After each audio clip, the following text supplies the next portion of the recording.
পরম প্রেমময় শ্রী শ্রী ঠাকুর আমার পরমারাধ্যা জগৎজননী শ্রী শ্রী বড়মা, পরম পূজ্যপাদ শ্রী শ্রী বরদা, পরম পূজ্যপাদ শ্রী শ্রী আচার্য দেবীর শ্রীচরণে আমার শতকোটি প্রণাম। আমি শ্যামলী দেবনাথ, শ্যামার পরিবার চ্যানেলের সকল ভাই ও বোনেদের জানাই রানন্দিত জয়গুরু ও ভালোবাসা। আমি শুরু করছি ইষ্ট প্রসঙ্গ আলোচনা।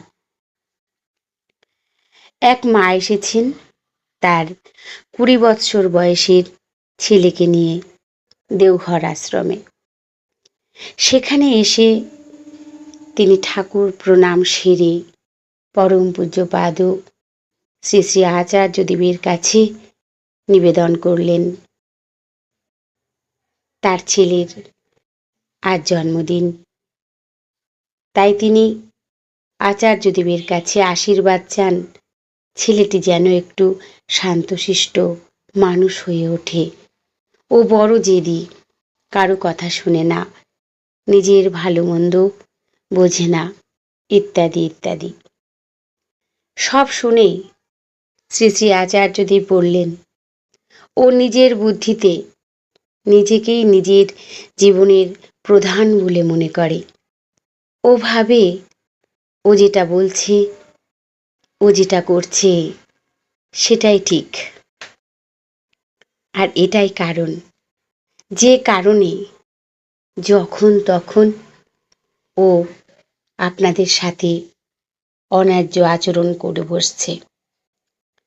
বাবা মার সন্তানের প্রতি অগাধ ভালোবাসা, তাই তারা বলেই থাকেন ও একটু দুরন্ত, ও একটু চঞ্চল, আর এই বয়সটাই এরকম। কিন্তু তা নয়। তিনি বললেন, ও নিজে যে গাছে বসে আছে সেই গাছেরই ডাল কাটছে। তারপর তিনি ছেলেটির উদ্দেশ্যে বললেন, ছেলেটিকে বললেন, আজ তুমি তোমার বাবা মার ভালোবাসাটাকে ব্যবহার করছো, কিন্তু তুমি একদিন বড় হবে, তুমি বাইরের জগতে মিশবে, সেখানে যদি এই রকম আচরণ করো তাহলে তো তোমাকে কেউ ভালোবাসবে না।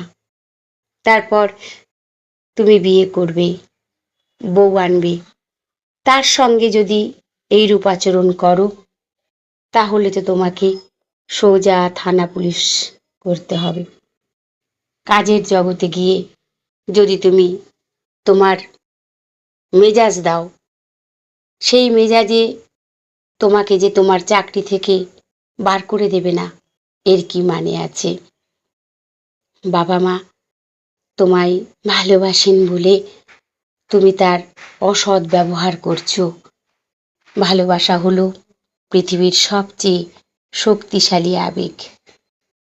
তারা তোমাকে এত ভালোবাসেন, আর তোমার এত অন্যায় আচরণ তারা সহ্য করেন, এবং সহ্য করেও তারা তোমার প্রতি আশা রাখেন, তোমাকে ভালোবাসেন, তুমি বড় হবে, তুমি তাদের দায়িত্ব নেবে।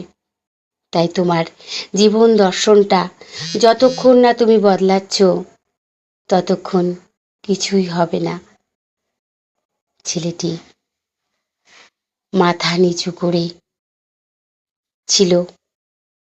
তারপর কখন যেন আচার্য দেবের কথা শুনতে শুনতে দুর্বাঘাসের মতো মাথা তুলে চেয়েছে, তা সে নিজেই জানে না। শাসন যে এমন সত্য হয়, এমন মিষ্ট হয়, রূঢ় বাস্তব জীবন নীতি যে এত সুকঠিন হয়ে উঠতে পারে, তা সে কোনোদিন শুনেছিল কিনা কে জানে। তাই তো দয়াল আমার আচার্য পরম্পরা রেখে গেছেন। আমরা যারা অনেক সময় অনেক সমস্যার সমাধান করতে না পারি, সেখানে গিয়ে নিবেদন করলে তিনি আমাদের সেই ভুলগুলি সংশোধন করে দেন। তাই এক ও অদ্বিতীয় আদর্শে চলতে পারার উপাস রপ্ত করতেই সকলেই সেখানে ছুটে আসে। অনাবিল আনন্দ, সুসমাজের স্বপ্ন সবাই চোখে দেখে, আবার শীঘ্র মিলিত হওয়ার আশা রেখে সবাই বাড়ি ফিরে আসে। তাই আচার্যদেবের কাছে গিয়ে সকল আবদার, সকল কিছু মানে বুঝতে না পারা, অনেক কিছুই তো আমরা বুঝতে পারি না, তাই সেগুলি যদি গিয়ে সেখানে সংশোধন করে আসা হয়, তাহলে তো আমরা আমাদের ভুল বুঝতে পারবো, আমরা ভালো থাকবো, সুস্থ থাকবো।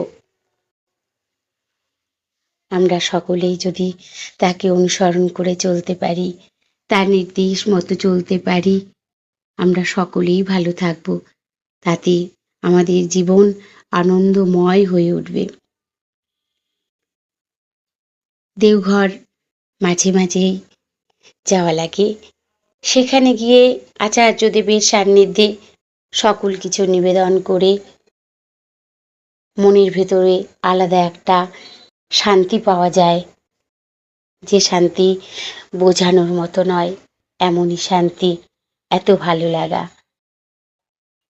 তাই আসুন আমরা সকলেই ইষ্টকে ভালোবাসি, ইষ্টকে ভালোবেসে তার নির্দেশ মতো তাকে অনুসরণ করে আমরা চলার চেষ্টা করি। সৎ দীক্ষা গ্রহণ করে সৎ পথে চলে আমাদের জীবনযাপন যাতে সৎ হয়ে ওঠে, আমরা সকল সময় তাই চেষ্টা করব। তাহলেই আমরা ভালো থাকব, আমরা সুস্থ থাকব। পরম প্রেমময় শ্রী শ্রী ঠাকুরের দীক্ষা নিয়ে বাস্তব জীবনে সকল সময় প্রতিটি ক্ষেত্রে প্রতি পদক্ষেপে অনুভব করে চলি তাকে ভালোবেসে আমরা কি পেয়েছি আর তিনি কতটা দয়া আমাদের করে থাকেন। আমরা সবাই সকল সৎসঙ্গী গুরু ভাই বোনেরা সেগুলি উপলব্ধি করে থাকি সকল সময় প্রতিটি পদক্ষেপে। সবাই ভালো থাকবেন, সুস্থ থাকবেন। পরম দয়ালের শ্রীচরণে আমি সকলের জন্য প্রার্থনা করি। আবারও বলছি, আমার ইষ্ট প্রসঙ্গ আলোচনা ভালো লাগলে অবশ্যই আমাকে কমেন্ট করবেন। ইষ্ট প্রসঙ্গ আলোচনা যেমন আমার বলতে ভালো লাগে, তেমন আমার শুনতেও ভালো লাগে। ঠাকুরকে নিয়ে চলার চেষ্টা সকল সময় করে থাকি, আর এই চেষ্টার ফল আমি পেয়েও থাকি সকল সময়। যা বলে বোঝানো যায় না, তিনি কেমন যে দয়াময়, আমাদের প্রতি তার যে কত টান, কত ভালোবাসা, আমরা সকল সময় সেটা অনুভব করে থাকি। জয় গুরু, বন্দে পুরুষোত্তমম।